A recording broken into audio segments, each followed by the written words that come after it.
히브리서에 우리 말로는 히브리서 이렇게 돼 있는데 원어에는 프로스는 투라는 얘기고 그 다음에 히브리인, 그러니까 히브리인에게라는 뜻이에요.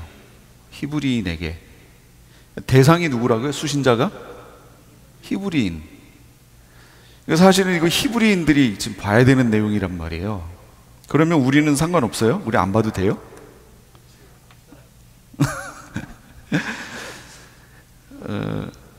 예수 그리스도를 구주로 영접한 유대인들 중에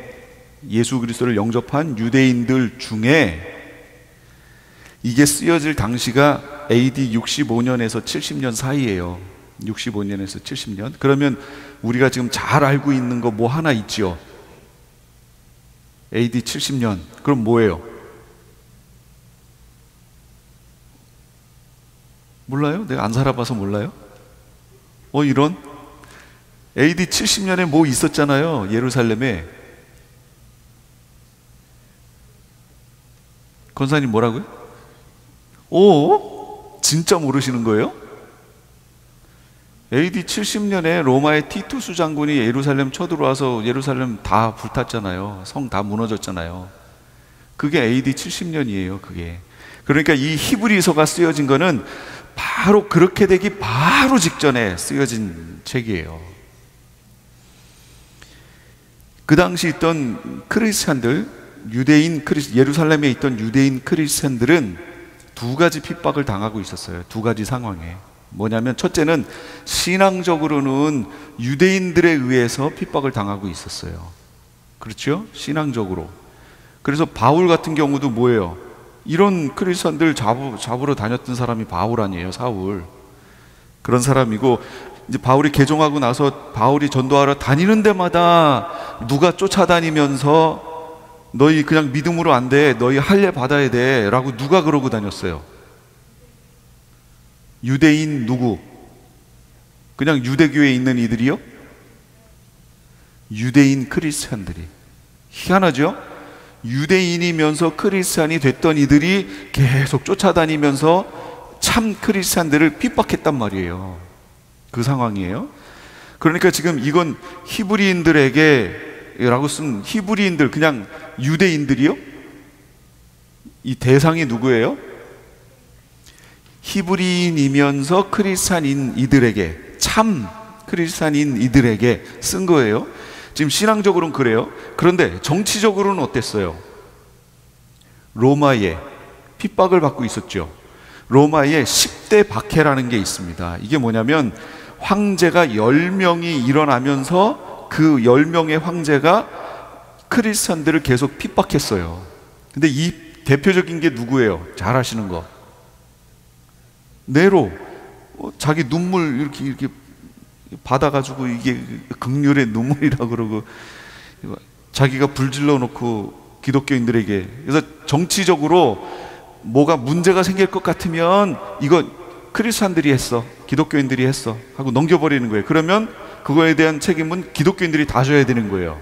억울하죠. 그런 상황이 계속되는 중에 하나님의 제자들, 사도들이 점점 순교하면서 사라집니다. 그리고 또 왜 이방으로 도망가기도 하고. 그러니까 예루살렘에는 오리지널 정말 신앙의 기둥과 같은 이들이 점점 없어지는 거예요. 중추적 역할을 했던 이들이 차례차례 없어집니다. 그러다 보니까 유대인 크리스찬들이 믿음이 어떨까요? 불안을 느끼겠죠. 그러다가 어떤 이들은 다시 유대교로 돌아가는 거예요. 유대교로 돌아가면 첫째, 유대인들로부터 핍박받을 일 없죠. 그 다음에 로마로부터 핍박받을 일 없죠. 해결돼 버리는 거예요. 비슷해요. 거기도 하나님 믿고 여기도 하나님 믿고. 뭐 차이 있냐. 지금 생명이 왔다 갔다 하는 상황에. 그래서 유대교로 다시 돌아가는 거예요. 이런 상황을 이 히브리서 저자가 이렇게 본 거죠. 보고서 이래서는 안 되겠다 하고 그들에게 새로운 신앙적 도전을 주고, 그렇게 하면 안 된다라는 것을 가르쳐 주기 위해서 이 히브리서를 썼어요. 히브리인에게 하고. 그러니까 이 성경 잘 보세요. 로마서도 안 그렇고 갈라디아서도 안 그렇고 바울서신도 안 그런데 이 히브리서만큼은요, 구약을 정말 능통하게 알아야만 쓸 수 있는 내용이에요. 구약 제사법에서부터 이걸 다 설명하면서 그걸 통해서 예수님을 증거하죠. 예수님이 이런 분이시다라는 걸 증거를 합니다. 그리고 이것을 듣는 사람도 어떤 사람들이 듣냐면 구약에 있는 그런 걸 다 알아야 이걸 들을 수 있는 사람들. 그러니까 이게 히브리인에게라는 거예요. 이게 요즘 시대에도 같다 그 얘기예요. 무슨 얘기냐? 지금 시대가 점점 배교하고 넘어가는 시대입니다. 신앙을 잃어버리는 시대예요. 이럴 때에 여기 계신 우리 프레이즈교회 성도님들이 혹시 이 당시에 있었던 크리스찬들, 유대인 크리스찬들처럼 하나님께 대한 참 진리를 놓고 그냥 뭐 이렇게 해도 되고 저렇게 해도 되고 편하게 핍박 안 받고 이런 쪽으로 갈 수 있다. 시간적으로, 시대적으로 보면 얼마든지 그럴 수 있고 핍박받지 않는 곳에 소속되어 신앙생활 하는 것도 아니면서 하는 것인 양 스스로를 위로하고 그렇게 살아갈 수 있다 그 얘기예요. 지금 이 시대가 실제 그렇습니다. 그래서 시대적으로 보니 이 히브리서의 말씀이 지금 우리에게 꼭 필요한 말씀이구나. 이 히브리서 저자가 그래서 가장 중요하게 여긴 게 뭐냐면 예수 그리스도예요. 예수 그리스도를 통해서 사람들의 믿음을 다시 이렇게 다잡을 필요가 있었던 거예요. 다질 필요가 있었던 거죠. 그럼 저자가 누구냐? 아무도 몰라요. 지금 현재 이 저자가 누군지 히브리서의 저자는 미상이에요. 몰라요. 그런데 이렇게 구약에 대해서 능통하고 이렇게 쓸 수 있는 사람은 바울밖에 없다 하는 사람도 있고, 아니다 바나바다 라고 하는 사람도 있고, 하여튼 누군지는 몰라요. 이거는 어떤 그 당시에 있었던 어떤 사람은 이건 하나님만 아시는 거다 이렇게 쓸 정도로 히브리서의 저자에 대한 내용은 안 나옵니다. 그렇지만 구약에 대해서 아주 능통한 사람이었고 또한 복음을 확실하게 깨달은 사람이었다라는 거예요. 그러니까 성경상에서 우리가 봤을 때 이런 관점으로 쓸 수 있는 사람은 바울밖에 없다라는 생각을 하게 되는데 어쨌든 그게 안 나오니까 우리는 모릅니다. 나중에 주님 앞에 가서 물어봐야 돼요. 자, 그런데 오늘 말씀을 보시면 말씀하시는 하나님, 거기 성경 한번 볼까요? 1절부터 한번 보세요. 옛적에 선지자들을 통하여 여러 부분과 여러 모양으로 우리 조상들에게 말씀하신 하나님이, 하나님은 말씀하시는 분이에요. 우상들은요 말 못해요. 우리 편에서 뭔가를 해놓고, 그러니까 우상은 뭐냐면, 우상을 종교라고 하는데 종교는 뭐냐면 인간 편에서 그걸 만들고 추종하고 쫓아가는 거, 이게 종교예요. 이걸 종교. 기독교는 뭐예요? 하나님 편에서 찾아오는 거. 그래서 이 기독교를 종교라고 하지 않습니다. 넓은 카테고리에서 뭐 우리가 종교가 어떻게 돼요? 그럼 기독교요 이렇게는 하지만 실상은 종교는 아니에요. 종교는 인간이 신을 찾아가는 거고, 우리 기독교는 하나님이 우리에게 오셔서 말씀하시는 거. 그래서 시작이 다릅니다. 여기서 보면 하나님께서 말씀하신다라고 이렇게 표현하고 있어요. 그런데 이 말씀하신다라고 하는 이 표현이 히브리적 표현인데요, 히브리적 표현에서 말씀이라는 뜻은, 우리는 말씀 그러면 뭐예요? 얘기하는 거 이렇게 이해하고 있는데, 히브리적 관점에서 말씀은 일한다, 말한다, 이게 동의어예요. 하나님이 말씀하셨다, 그 얘기는 그것대로 하셨다, 이런 의미예요. 그리고 하나님은 이거로만 말씀하시는 분이 아니에요. 그 예를 들어볼까요? 호세아 같은 경우는 하나님이 어떻게 호세아를 통해서 말씀하셨어요? 호세아 선지자 아시죠? 호세아 선지자의 아내가 누구예요? 음탕한 저 고멜과 고멜, 하나님이 그 음탕한 고멜을 데려와서 아내로 삼으래요. 아니 지금 호세아는 선지자거든요. 근데 창녀를 데려다가 아내로 삼으래요. 오, 이거 어떻게 해요? 그런데 그것뿐 아니라 거기에서 아들을 낳으래요. 자녀를 낳으래요. 자녀를 낳아요. 뭐 하신 거죠? 하나님이 말씀하신 거예요. 뭐라고 말씀하셨어요? 호세아가 하나님이고 여기 이 고멜이 이스라엘이라는 거예요. 고멜이 자녀를 밖에 나가서 음탕한 짓을 하고 이렇게 들어옵니다. 그 열매를 통해서 하나님이 이제 너희는 내 백성 아니야, 로암미, 이런 식으로 계속 말씀하시죠. 그걸 가르쳐 주세요. 하나님과 이스라엘과의 관계를 호세아의 삶을 통해서 말씀해 주시는 거예요. 이게 말씀이에요. 우리는 그냥 소리로 들리는 것만 자꾸 말씀이라고 그러잖아요. 그래서 하나님 음성 듣는다 그러면 자꾸 이렇게 자꾸 귀를 갖다 대죠. 음성 이렇게 들으려고. 근데 하나님 음성 듣는다는 것은 단순히 그냥 이렇게 귀로 듣는 것만을 얘기하는 게 아니에요. 하나님은 어떤 사건을 통해서도 갑자기 어느 순간인가 나에게 깨닫게 하시는 거예요. 그게 하나님 말씀이에요. 그래서 히브리적 관점에서의 말씀은 그냥 들리는 거, 보이스, 이게 아니고 눈에 보여지건 어떻건 우리 속에서 그걸 깨닫게 하시는 거예요. 이게 말씀이에요. 그러니까 하나님이 이렇게 말씀을 하시는데 옛날에는, 여기서 옛날에는, 옛적에는, 이거는 구약을 말하는 거예요.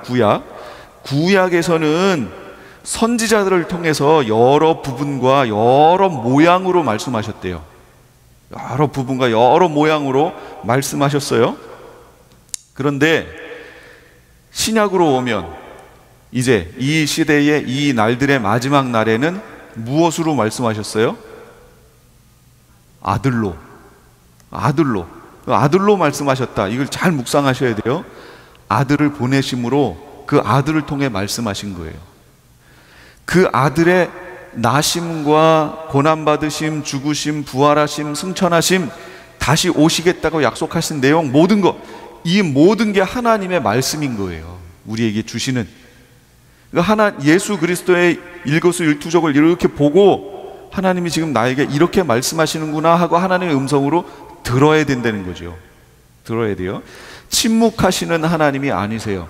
세상을 만들어 놓고 그냥 방치, 너희 마음대로, 내가 세상에는 이 생태계라는 이걸 원리를 딱 만들어 놨으니까 이제는 나는 곧 지켜볼게, 한 발 물러나서 너희가 알아서 해봐, 이렇게 하시는 분이 아니라고. 하나님이 그 하나하나에 이 하나하나가 이렇게 자라나는 그것까지도 다 관여하셔서 그게 어떻게 되는지를 다 보여주시는 거예요. 어떤 그 산부인과 의사가 하는 얘기 이런 거예요. 착상이 됐어요. 그러니까 수정이 됐어요. 그럼 세포 분열하겠죠. 세포 분열합니다. 그럼 또 분열하면 4개가 되겠죠. 분열하면 8개, 16개, 32개, 64개, 128 이렇게 되다가 어느 순간인가 딱 멈춘답니다. 멈추더니 그때까지 세포 분열 여러 개가 돼 있겠죠. 120 몇 개 뭐 이런 식으로 돼 있다가 이게 갑자기 횟가닥 하고 뒤집어지는 거예요. 마치 이 옥수수를 이렇게 불에 넣으면 펑 튀기는 것처럼 갑자기 이렇게 있던 세포 분열하던 그것이 딱 멈추더니 횟가닥 하고 이게 뒤집어져 버린대요. 안과 밖이 바뀐대요. 어떤 축을 중심으로 확 뒤집어진다는 거죠.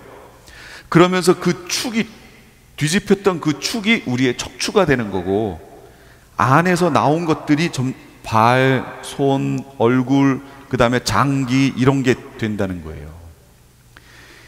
그 현상이 나타날 때 하나님이 그냥 침묵하고 계실까요? 성경에 보면 뭐라고 그래요? 태에서 너를 조성하기 전에, 만들어지기 전에 너를 알았다고 얘기하시잖아요. 우리 한 사람 한 사람이요, 어머니 뱃속에서 만들어지기 전부터 다 아셨어요, 하나님이. 그리고 이 사람은 앞으로 이렇게 살아가야 돼, 하나님이 원하심이 이거야. 그래서 내가 이걸 만들 때 이 사람에게는 이런 재능도 주고 이 사람에게는 저런 재능도 주고 내가 이렇게 만들 거야. 하나님이 다 그걸 빚으셨다라는 거예요. 어머니 뱃속에서 우리를 만드셨다는 거예요. 그러므로 우리가 태어나서 하나님을 원망할 때 어떻게 원망해요? 왜 나는 이렇게 만들어가지고, 왜 나는 이렇게 하셨냐? 이거 하시면 안 돼요. 그럼 뭐 하는 거예요? 이거 만드신 분을 원망하는 거죠. 요즘 날씨 더웠죠? 이놈의 망할놈의 날씨, 이거 그 날씨 그렇게 하신 분 누구예요? 그럼 누구 욕한 거예요? 하나님. 하시면 안 돼요. 그렇게 주신 환경 어렵지만 감사해야 되는 거예요. 하나님이 계획하심이 있어요. 우리에게 말씀하시는 거예요. 그 사건 하나 자체, 나의 생김새, 나의 환경, 이 모든 것 하나하나를 통해 말씀하고 계신 거예요. 지금 그 말씀을 들을 수 있어야 돼요. 하나님은 끊임없이 말씀하십니다. 창세기로 넘어가 보세요.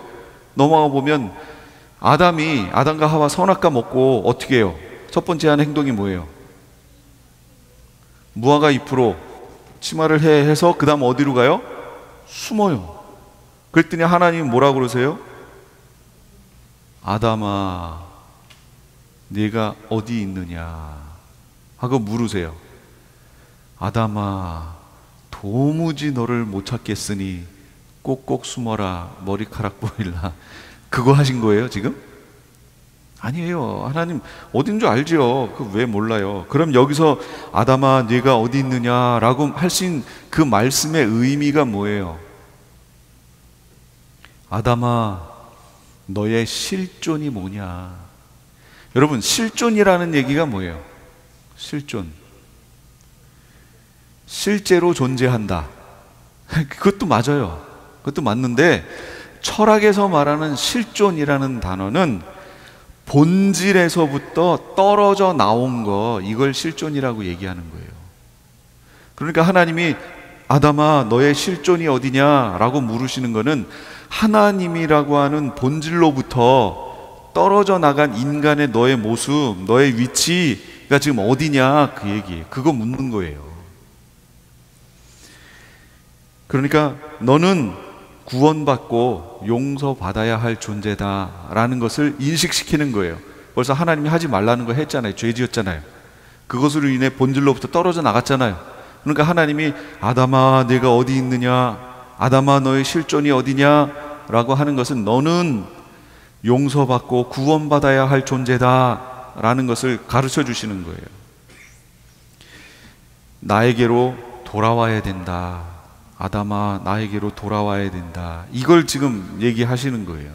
그러니까 하나님이 이렇게 끊임없이 말씀을 하십니다. 이렇게 끊임없이 말씀하시던 하나님이 최종적인, 인류를 향하신 최종적인 말씀을 하셨어요. 2절 상반절 보세요. 2절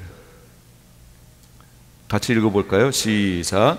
이 모든 날 마지막에는 아들을 통하여 우리에게 말씀하셨으니. 예, 이 모든 날 마지막에 아들을 통해서 우리에게 지금 말씀하시는 거예요.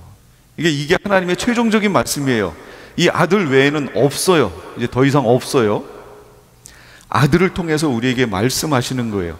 그래서 이 저자는요, 히브리서 저자는 아들이 중요한 거예요. 지금 이 아들을 통해서 말씀하셨기 때문에 이 아들에 대해서 아는 것이 누구보다 중요해요.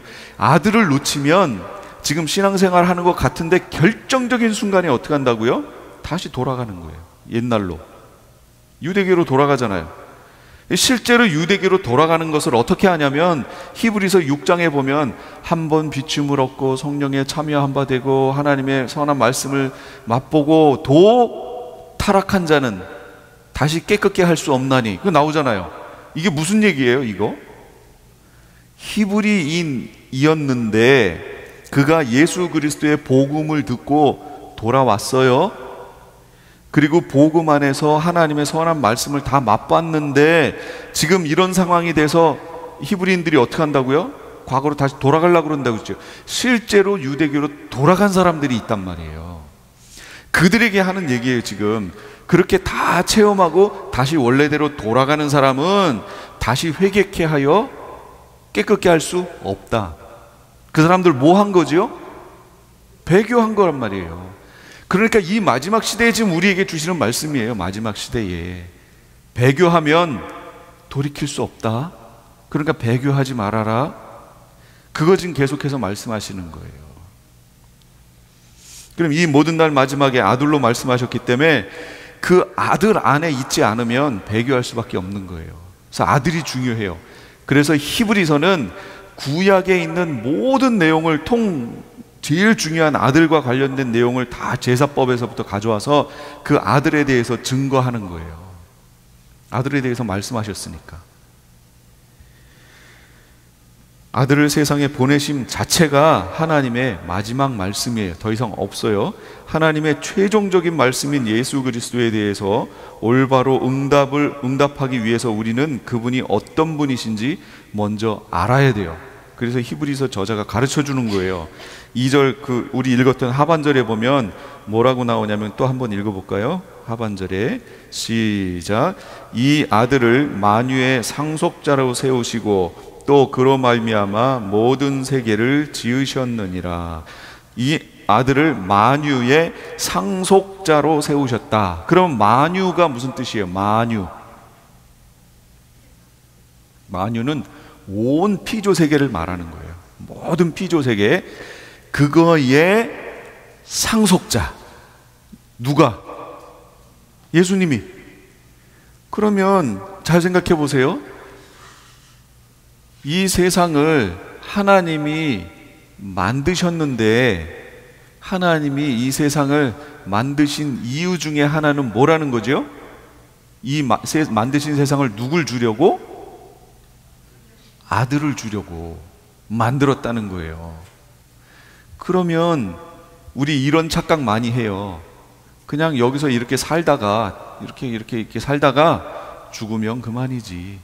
그냥 여기서는 어떻게 살아도 쭉 가다 죽으면 모든 것이 단절되고 천국에서 완전히 영광스러운 그런 삶을 살 것이다.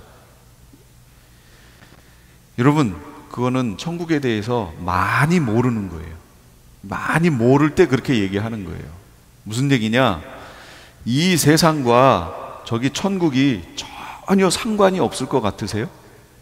우린 지금 그렇게 생각하죠. 이 만드신 세계도 다 없어지고 완전히 다른. 그런데 분명히 이 만드신 만유를 누굴 준다고요? 아들을 줄 거예요. 그러니까 이 하나님이 만드신 이 만유가 없어지지 않아요. 천국이라고 해서 이 세상이 없어진 세상을 말하는 게 아니에요. 우린 지금 천국을 그렇게 생각하고 있잖아요. 그러니까 여기서 어떻게 살아도 그냥 여기서 딱 죽고 나면 끝! 그다음 저기 가서 이제 영광스러운. 그게 아니고 하나님이 만드신 이 세상, 이 땅이 개벽을 하여 새 하늘과 새 땅이 되는 거지요. 없어지는 게 아니라고요. 그러니까 여기에서의 삶이 연장선상에서 우리가 이렇게 성장 연장선상에서 그 땅으로 들어가게 되는 거예요. 그 천국으로. 여기서는 마음대로 이렇게 살다가 갑자기 뚝 거기에서 삶. 이게 아니고 그래프상으로 점점 어떻게 해요? 점진적으로 연결되어 있다는 거예요. 그러므로 천국에서의 삶은 이 땅에서의 삶을 무시할 수 없는 거예요. 연결되는 거예요. 그러니 이 땅에서의 삶이 얼마나 중요하냐 그 얘기죠. 크리스찬들은 이 땅에서의 삶을 마음대로 살면 안 돼요. 절대로 마음대로 살면 안 됩니다. 성경의 내용이 뭐예요? 내가 네 행위를 아노니 내가 네 행위를 아노니. 계시록 계속 그러잖아요. 왜 그렇게 얘기할까요? 구원받은 사람들의 삶이 여기에서만 끝나는 게 아니고 이게 천국하고 연결되기 때문에 그래요. 그런데 우리는 일반적으로 천국에 대한 얘기를 많이 안 하니까, 그리고 그건 죽어서 가는 세상이라는 이미지를 가지니까 여기하고 단절됐다라고 자꾸 성경을 통해 배우는 듯 싶어요. 그런 이미지로 자꾸 천국을 본단 말이에요. 아닙니다. 여기랑 연결되어 있습니다. 연장선상에서 천국에 들어가는 거예요. 그런데 상속자라는 뜻이 뭐예요? 상속자. 아버지의 것을, 아버지가 돌아가신 후 아버지가 권리를 행사할 수 없는 상황이 됐을 때 아들이 그 권리를 행사하게 되어 모든 걸 물려받는 거 얘기하는 거죠. 상속받는 거 아니에요, 그게. 그렇게 상속을 받는 사람을 상속자라고 얘기하지요. 근데 하나님 나라는요, 희한해요. 아버지가 죽어야, 원래 이 땅에서는 아버지가 죽어야 상속받는 거잖아요. 그럼 하나님이 안 돌아가시잖아요. 그럼 영원히 상속을 못 받네.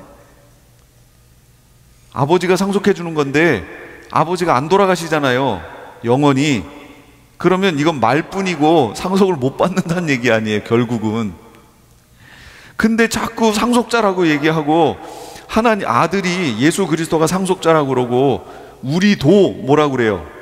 우리도 상속자라고 얘기해요. 우리도 상속받을 거라고. 아니, 그러면 어떻게 상속을 받죠? 계시록 21장 7절에 이기는 자는 이것들을 상속으로 받으리라. 나는 그의 하나님이 되고 그는 내 아들이 되리라. 아니, 아버지가 돌아가셔야 상속을 받죠. 그럼 우리가 기도해야 돼요? 하나님 돌아가시라고? 이건 말이 안 되죠. 하나님 나라에서의 이 상속은 시스템이 좀 다릅니다. 어떻게 다르냐면, 아버지가 돌아가셔야 받는 상속이 아니고 내가 죽어야 상속을 받는 시스템이에요. 어떻게 예수 그리스도가 상속을 받았죠? 예수 그리스도가 십자가에 돌아가심으로 상속받는 거예요. 어떻게 내가 상속을 받지요? 내가 죽음으로 상속을 받는 거예요. 시스템이 달라요. 아버지께서 주시는 상속이. 그런데 이 땅에서의 모든 것들을 다 이기고 신앙을 지키고 말씀대로 살다가 죽는 거, 그렇게 죽어야 상속을 받는다는 거예요. 이 땅에 사는데 처음에는 그렇게 시작했다가 중간에 멈추고 배교하고 그 다음에 죽으면 상속을 못 받아요. 못 받아요. 벌써 우리가 상속받는다는 거 우리 계시록을 통해 들었죠? 들었어요? 그리고 상속을 어떻게 받는지도 방법도 예수 그리스도를 통해서 지금 보셨죠? 하나님이 말씀하셨어요? 안 하셨어요? 예수 그리스도를 통해 지금 하셨어요. 내가 너희에게 상속할 건데, 상속해 줄 건데 너희가 어떻게 상속을 받냐면 너희가 그리스도 안에서 죽어야 돼, 그 얘기예요. 그럼 상속 받을 거야. 모든 세계에 대한 권한을 주시겠다는 거예요. 두 번째 아들의 모습은 뭐냐면, 모든 세계를 또 지으신 분이에요.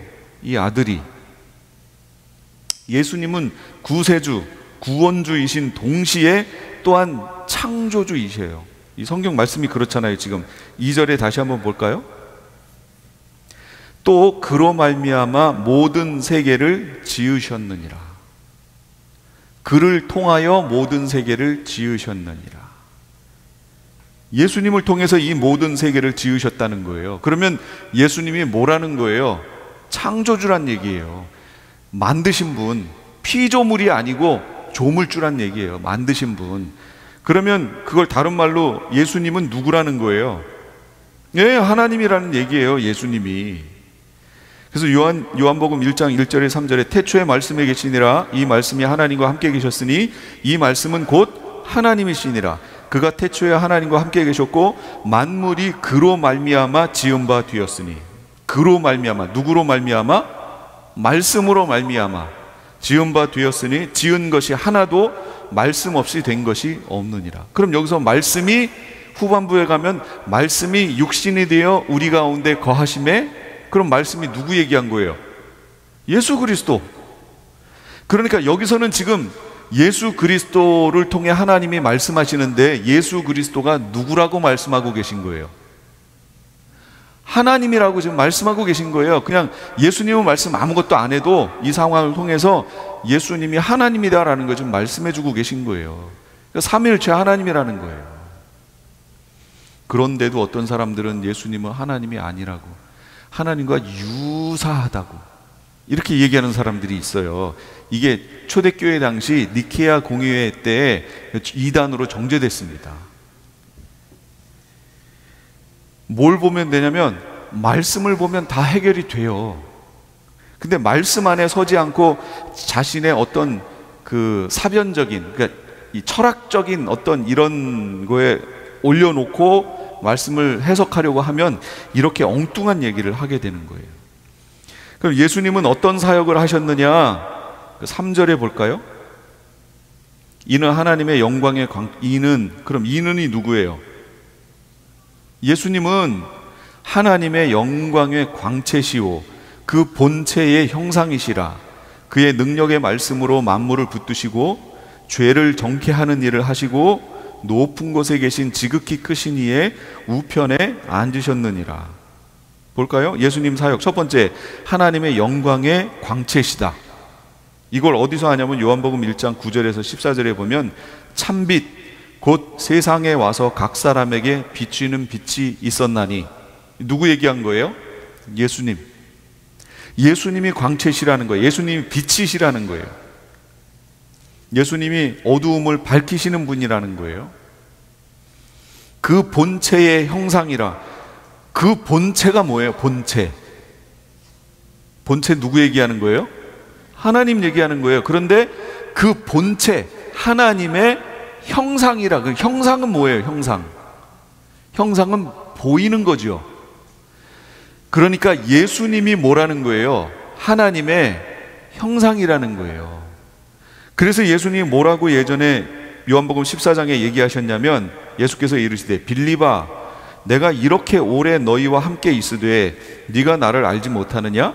나를 본 자는 아버지를 보았거늘 어찌하여 아버지를 보이라 하느냐. 이렇게 얘기하셨어요. 빌립한테. 빌립아 내가 이렇게 오랫동안 너한테 보여줬는데 나를 본 자는 아버지를 보았거늘. 이게 무슨 얘기예요? 예수님이 본체의 형상이기 때문이에요. 그래서 예수님을 보면 아버지를 본 거예요. 근데 아버지를 보여달라고 그러니까 예수님 편에서는 답답한 거예요. 이렇게 오래 너한테 보여줬는데 아버지를 보여달라고? 아버지 너 지금 보고 있잖아. 하나님의 형상. 그런데 우리들도 우리 속에 뭐가 있어요? 하나님의 형상이 있어요. 인간은 원래 만들어질 때 하나님의 형상으로 만들어졌어요. 그런데 이것이 죄로 인하여 변질이 되어버렸어요. 변질. 그래서 사람을 생각하면 어떤 이미지가 떠오르세요? 사람.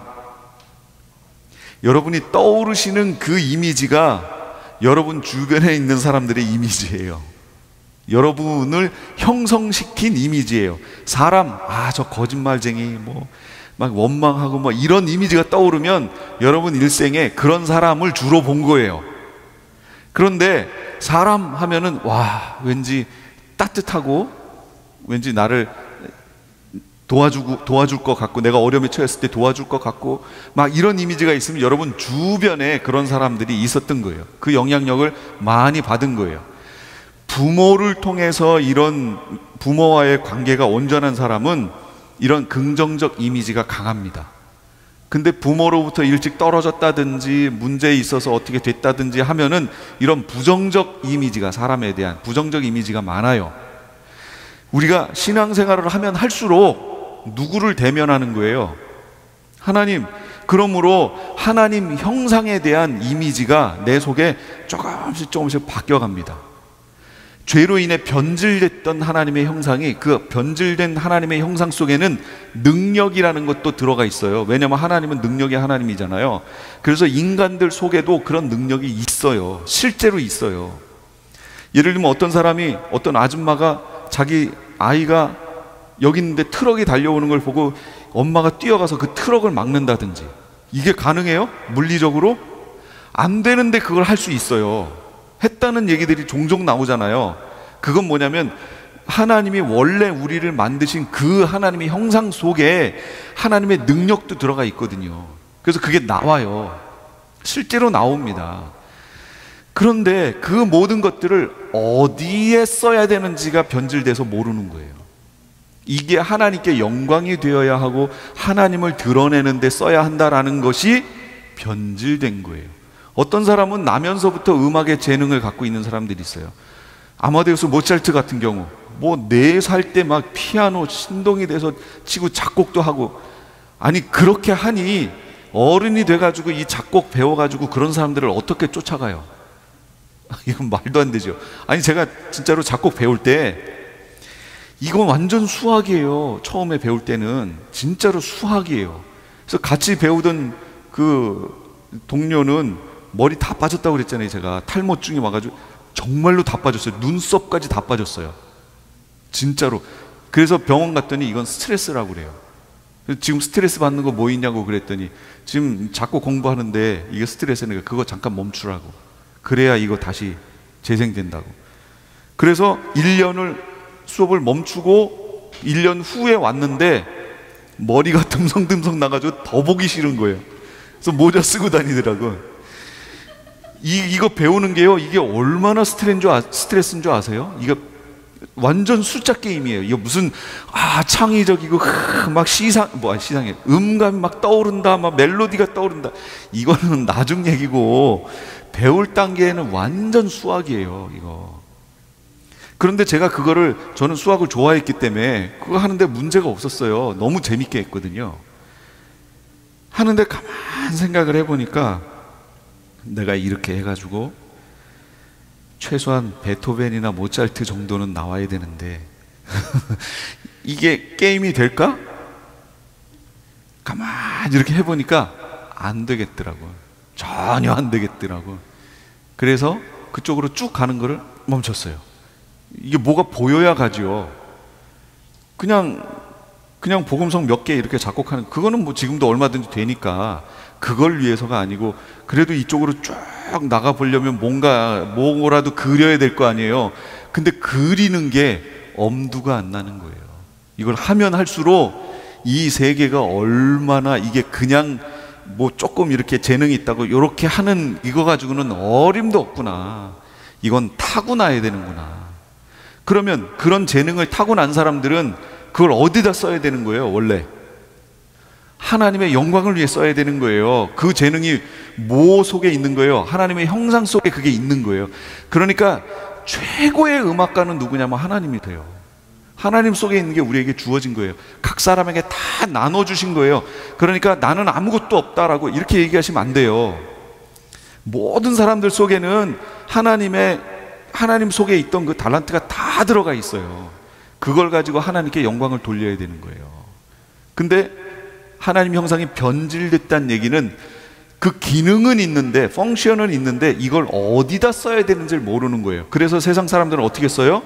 자기 영광을 위해 쓰고 돈 버는 데 쓰는 거예요. 근데 하나님의 백성들은 그걸 어디다 써요? 하나님의 영광을 위해 하나님을 드러내는 데 쓰는 거예요. 이게 온전하게 하나님과의 관계가 회복되면 그렇게 바뀐다는 거죠. 하나님의 형상, 이 하나님의 형상이에요. 본체는 뭐라고요? 하나님. 그러니까 예수님은 누구라는 거예요? 하나님. 여기서도 또 예수님이 하나님이라고 또 얘기하시네요. 그러니까 예수님을 보면 하나님이 보여야 되는 거예요. 말씀하고 계신 거예요. 지금 하나님이 계시다라는 걸 우리에게 말씀하고 계시는 거예요. 예수님이 만물을 말씀으로 붙드시는 분, 창조하신 것뿐만 아니라 지금 보존하시고 통치까지 하시는 분,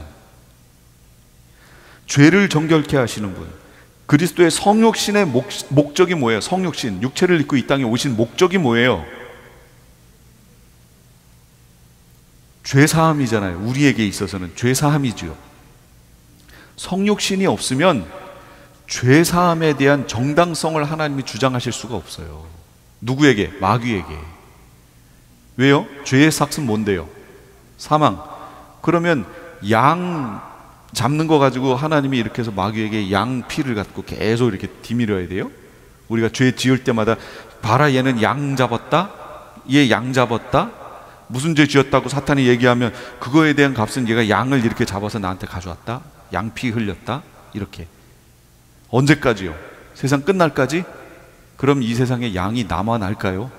지금 80억 가까운 사람들이 하루에도 죄를 몇 번씩 짓는데, 그럼 그 양들이 80억 마리가 하루에 계속 죽어나가야 돼요. 계속. 양 부족하면 이제 소 잡아야죠. 그거 갖고 안 돼요. 동물의 피예요. 그거는 언약을 상기시키는 역할이에요. 그걸 하려고 누가 오신 거지요? 예수 그리스도. 그래서 이 마지막 때에 오신 거예요.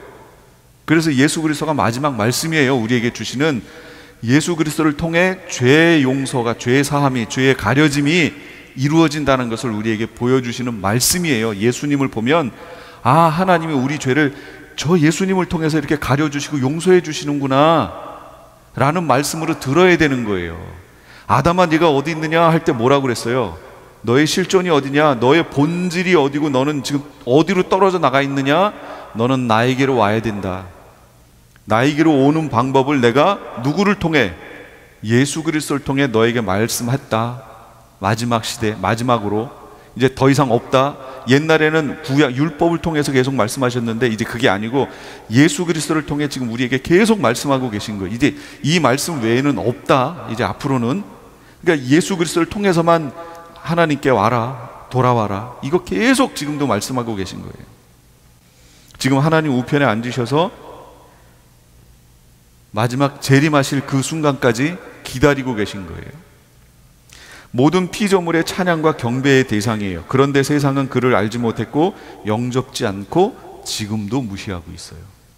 계속 하나님은 예수 그리스도를 통해 말씀하고 계신데 세상은 하나님의 말씀을 무시하고 있어요. 안 들어요. 예수님을 얘기해도. 그래서 우리가 나가서 전해야 될 내용은 예수 그리스도밖에 없어요. 예수 그리스도 말하는 거예요. 세상은 안 들을 거예요. 이제 더더욱이 안 들을 거예요. 진짜로 안 들을 거예요. 그래도 끝까지 우리의 사명은 전하는 거예요. 예수 그리스도. 결론입니다. 복음은 많은 말씀들 중에 하나가 아니에요.